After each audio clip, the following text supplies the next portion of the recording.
And he is corrupt. The most corrupt president the United States has ever seen. So there are only two ways of getting him to back down. ये एक हुकूमती कदम है जिसके ऊपर हुकूमत celebrate जरूर कर रही होगी कि हमारे लिए रास्ते खुलते जा रहे हैं, क्योंकि उनको कल का यकीन नहीं है।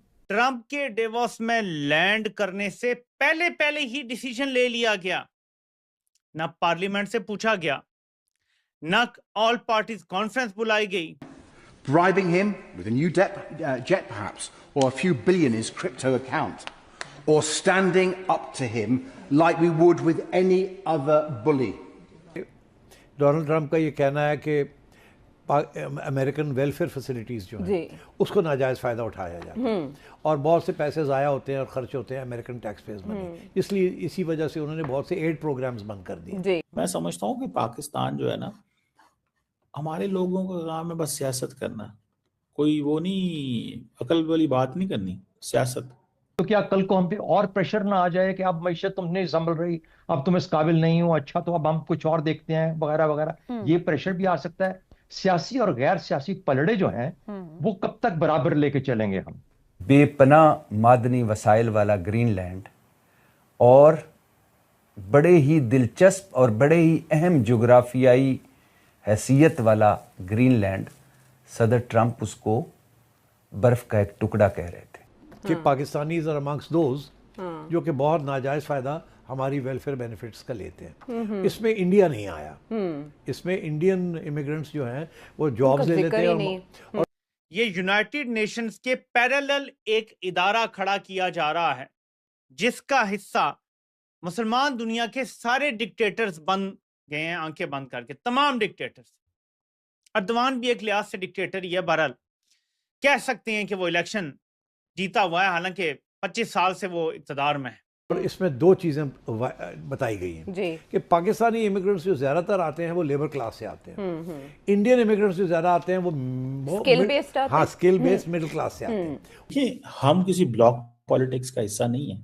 चाइना को भी इनवाइट किया गया, इंडिया को भी इनवाइट किया गया, अरब ममालिक भी उसके अंदर हैं। यार ये ना हो कि हम बिल्कुल ही हल्के हो जाएं और गैर सियासी पलड़ा बहुत भारी हो जाए और हम सबके ऊपर शक्ल, तो ये डिपेंड करता है कि किसका क्या इंटरेस्ट है, वो क्या गोल लेके चला।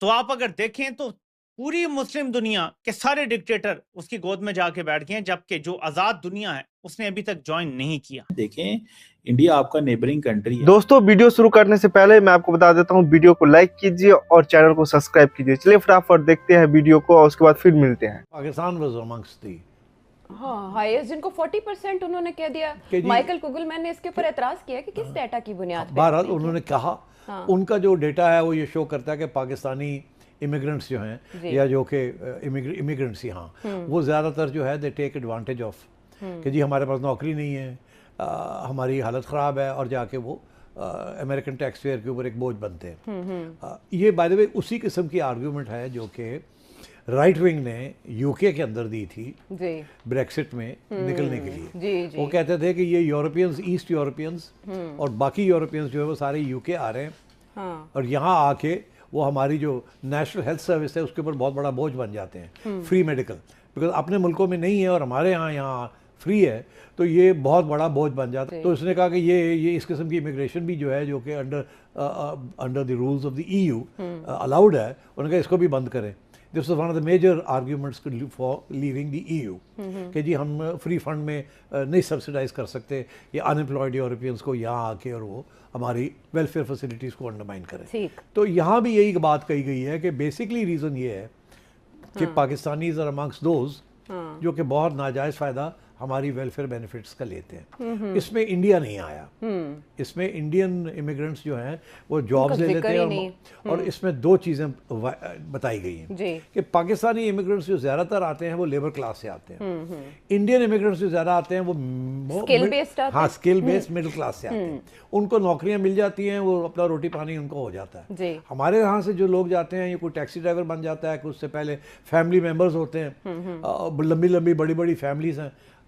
पाकिस्तानियों की तो 8-8, 9-9 की फैमिलीज होती हैं, इंडियंस जो हैं वो 3-3, 2-2, 3-3 से काम चल रहा है। तो पाकिस्तानी इमिग्रेंट्स जो हैं वो before they under say fully employed उनको काफ़ी बोझ बन जाता है। तो this is one of the reasons why Pakistan is included in the 75 countries. आपने देखा होगा कि most of these countries are poor countries, lower income countries. जी जी. And so and mostly black and brown and black, because ज़ाहिर है third world से ही लोग आ रहे हैं ना, and they are the same category के. अनएम्प्लॉयमेंट है वहाँ से एक्सपोर्ट हो रहे हैं, यहाँ आ रहे हैं, यहाँ असाइलम क्रिएट ले रहे हैं फैसिलिटी. और पता है आपको कि जो while you are in asylum, आप नौकरी नहीं कर सकते और रियासत जो है वो आपको हेल्प करती है, फंड करती है आपको until your application is processed. तो मतलब इस किस्म के इश्यूज हैं. तो that's why Pakistan is included in this list and India is not included in this list. बाकी ये है कि इससे पहले आहिस्ता आहिस्ता बहुत से कदम उठाने शुरू कर दिए थे डोनाल्ड ट्रंप ने जी. पहले तो जनवरी 14 को उन्होंने एक 10 दिन उन्होंने कहा कि हम 10 दिन अनाउंसमेंट से पहले 10 दिन पहले आपको बता रहे हैं कि आगे क्या होने जा रहा है. और ये 75 कंट्रीज़ की लिस्ट जो थी, इसको पहले तो 39 कंट्रीज़ की लिस्ट बनी, फिर ये 75 पे हुई. और फिर ये कहा गया कि जो स्क्रीनिंग करनी है इन लोगों के लिए वो ज़रा तकड़ी होनी चाहिए. उसमें अंग्रेज़ी पूछनी चाहिए, आती कि नहीं आती, आपकी सोशल मीडिया चेक सोशल पिछले 5 साल से 10 साल की हिस्ट्री दें, आपके ट्वीट्स क्या किया आपने, क्या नहीं किया. तो इस किस्म की चीज़ें थी. तो आहिस्ता आहिस्ता इसको एक्सपेंड किया गया है.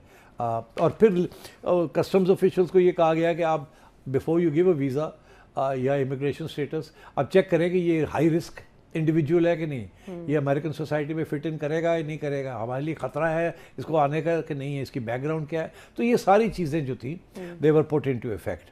तो अब सिर्फ ये कहा जा रहा है कि ज़्यादा फिक्र करने की ज़रूरत नहीं है. स्टूडेंट्स को ये बैन नहीं इफेक्ट करेगा, ना विजिट वीज़ा को अफेक्ट करेगा, ना ही बिजनेस वीज़ा उसको इफेक्ट करेगा, और ना ही वो H1 वाले वीज़े जो हैं जिनको H1B. और ये सिर्फ इमिग्रेंट्स जो हैं, those who want to immigrate to America, और उनकी स्क्रीनिंग होगी. ठीक है. सिर्फ ये मागा को खुश करने के लिए, अपनी सपोर्ट बेस को खुश करने के लिए ऐसा किया जा रहा है. मिड टर्म इलेक्शन से पहले इस तरह का मूव करना, कोई स्टैट्स ना देना कि डाटा आपने किस बुनियाद पर इस्टेब्लिश किया. आयशा, ये सारे यूरोप में भी यही हो रहा है. ये एक राइट विंग मूवमेंट चल रही है और इसीलिए Donald Trump right wing movement को यूरोप में सपोर्ट कर रहा है और प्रोग्रेसिव लेफ्ट विंग या डेमोक्रेटिक पार्टीज़ को नहीं सपोर्ट कर रहा है. और क्योंकि ये immigration has become a big issue. ये एक ज़माने में ये डिबेट चली थी पहले भी, उस वक्त बर्तानिया में डिबेट चली थी सबसे ज़्यादा. दोस्तों, मुझे उम्मीद है कि ये वीडियो आपको पसंद आया होगा. वीडियो पसंद आया तो प्लीज़ सोच टाइम्स को जरूर सब्सक्राइब कीजिए. आपका एक सब्सक्राइब जो है वो काफ़ी ज़्यादा मायने रखता है हमारे चैनल के ग्रोथ के लिए. तो प्लीज़ चैनल को सब्सक्राइब कीजिए ताकि मैं आपको इसी प्रकार का इंटरेस्टिंग कंटेंट आप तक हमेशा ही लेकर आता रहूँ. साथ साथ हमारे इस यूट्यूब चैनल को सब्सक्राइब करने के साथ साथ वीडियो को लाइक कीजिए, कमेंट कीजिए कि ये वीडियो आपको कैसा लगा, और इस वीडियो को अपने दोस्तों के साथ भी जरूर शेयर करिए. आपको यहाँ पे काफ़ी इंटरेस्टिंग कंटेंट जो है देखने को मिलता रहेगा. और हम जो है आपके लिए काफ़ी इंटरेस्टिंग में जो है तरीके से यहाँ पे रिसर्च करके और काफ़ी डिटेल में यहाँ पे कंटेंट लेके आगे भी आते रहेंगे. इसका ये आपको मैं बता दूं, यहाँ पे गारंटी हमारी तरफ से आपको देखने को मिलता है. तो आप सोच टाइम को सब्सक्राइब कीजिए, वीडियो को लाइक कीजिए और इस वीडियो को अपने दोस्तों के साथ भी जरूर शेयर कीजिए. नमस्कार, फिर मिलेंगे अगले वीडियो में. नमस्कार.